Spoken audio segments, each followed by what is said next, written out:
Hello, my friends. Dorothy here. Thank you for joining me. We're going to talk about the astrology for August 2nd and August 3rd. So, how did you make out on August 1st with that Mars-Uranus North Node conjunction? Tell me in the comments below. I'd like to hear how you handled the day. What showed up for you? I was just super busy, a lot of last minute things for some work for that summit. I've mentioned it before. I will tell you as soon as I'm able when I get to announce this summit that's coming up. It won't be till I'll you know what? I'll tell you when I have permission to tell you. So I was just busy, like really hammering a lot of stuff out for that. Just pushed up against a deadline because it's been busy. What did you do? That's how I used it.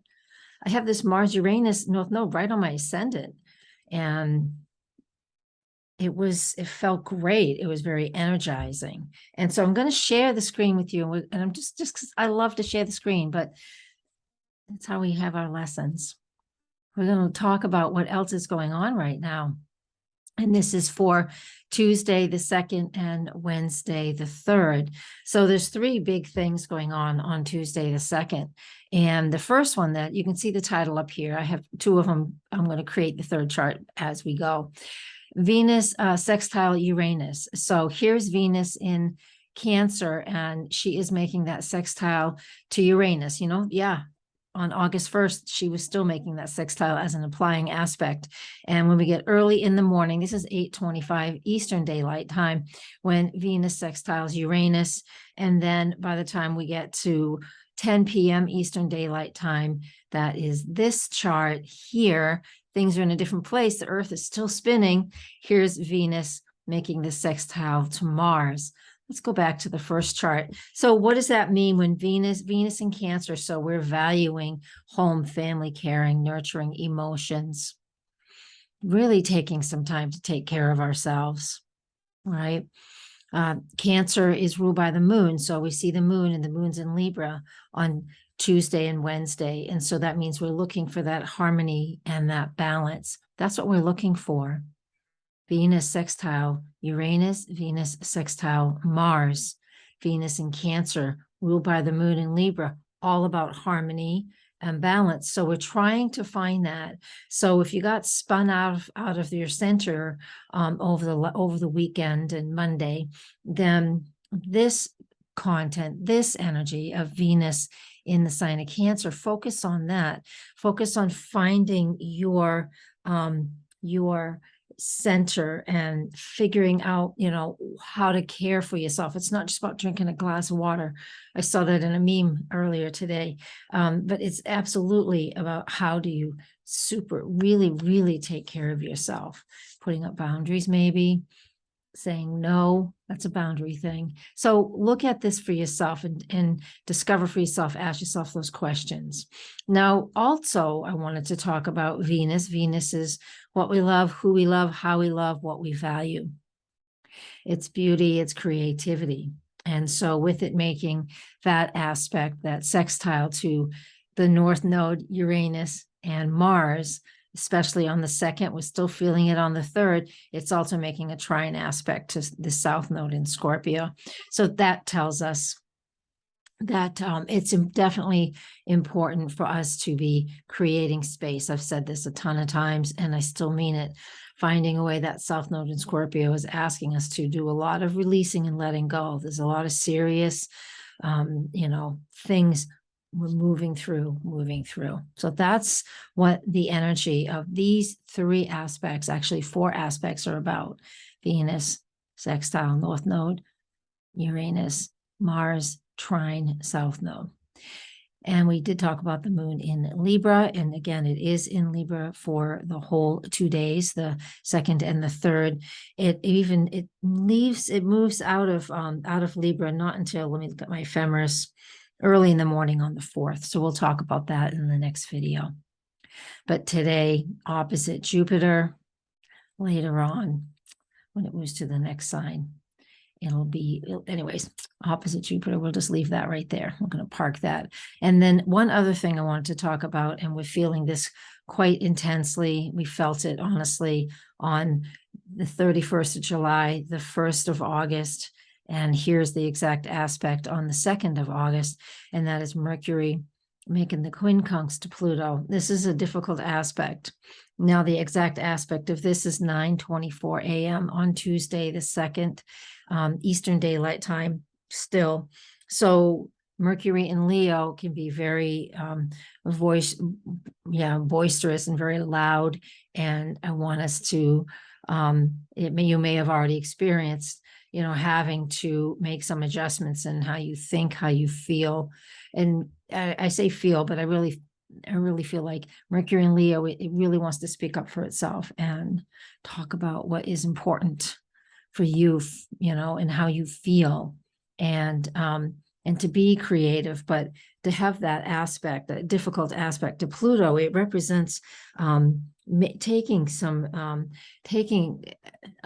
things go, honestly, in a sense that don't force anything, right?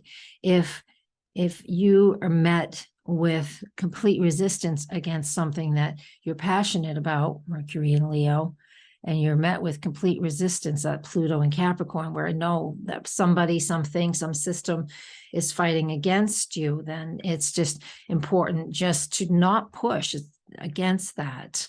I'm not saying you're a doormat. I'm just saying don't push against it. Let it be what it is. And it won't take long for the energy to shift. You can then make your adjustment and meet whatever it is, as Mercury once Mercury becomes a separating aspect from Pluto. So when we have quincunx like this, and this one's really short, it only lasts like a day and a half, 2 days max, because Mercury's cruising along, and that quincunx is a very tight aspect. I use a really tight orb for that, like 2 degrees.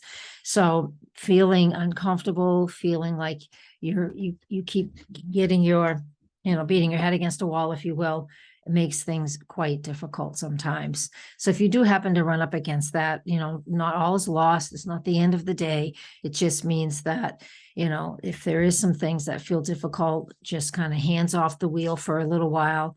And within a few hours, by noontime Eastern on Tuesday, things should start to lighten up and you'll be able to make some adjustments there. All right. Now, if you're a follower, we do the Astro Dice, these guys. Oh, I can stop my share. We're going to do these next. So, all right.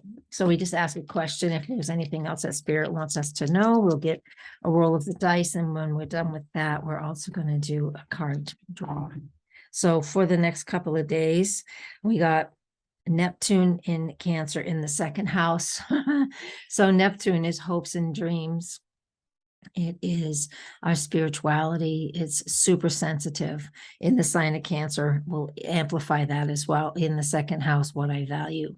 So an extra message from Spirit, or if you had a question, it would answer that too. It just tells us that there is, you're valuing, I want you to value your sensitivities right now. So trust your intuition, value your sensitivities. If you're feeling sad or grief or excited, whatever it is, really value that and honor that. It's so important that we really honor our emotions, whether we're feeling really sad and we don't know why. Grief comes up, and grief shows up in lots of different ways. I've been discovering this talking to a colleague that's a grief expert, and she's quite the specialist in that. And there's a lot of different ways grief shows up, and for a lot of different reasons. It is not just from somebody you love passing away. There's a lot of things that we can grieve.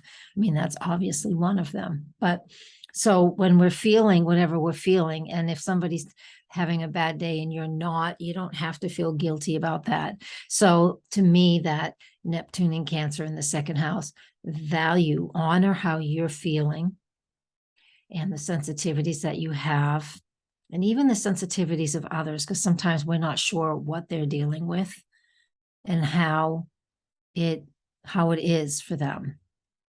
I had somebody I don't usually have people in my life that yell at me, but somebody yelled at me a few weeks back.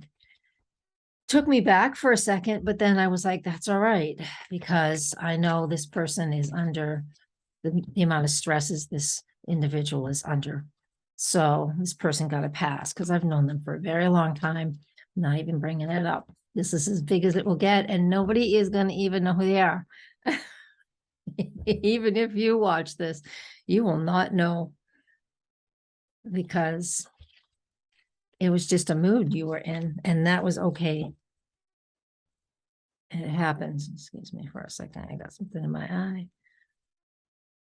And I am seeing it right. This card came up, storyteller. That's what we do here. We tell stories. We take what we see, we interpret it, we create a story. Hope you can connect to it emotionally and say, yeah, that's how I feel. It's not for everybody. Not everything we talk about is going to resonate with everybody. I understand that. But this is a great card. So be that storyteller for yourself. Figure out what's important for you, and move with that. All right. Always a ton more. Wednesday, I am doing the weekly forecast for Patreon, and I do it 5-6 days ahead of time. And I'm also doing the month ahead for the Patreon people. And that month ahead is not, I don't go by the calendar month. I know everybody else does, but I don't. I always got to do it the different way. I don't know why. I do know why. But it's for Virgo. So you'll have all of the for those in tier 4, all of the aspects we'll talk about. It takes about an hour and a half. We'll do that Wednesday night. I do it live. You can join us if you're part of that group. That's a great way to come and support me, support this free content. And you can support by joining us on Patreon. All here on YouTube, all of those links are in the information on this content just below. You know where it's at. Scroll down. All right. If you don't want to do that, comment, like, and share always helps this piece too. And I will see you guys in a couple days next time. All right.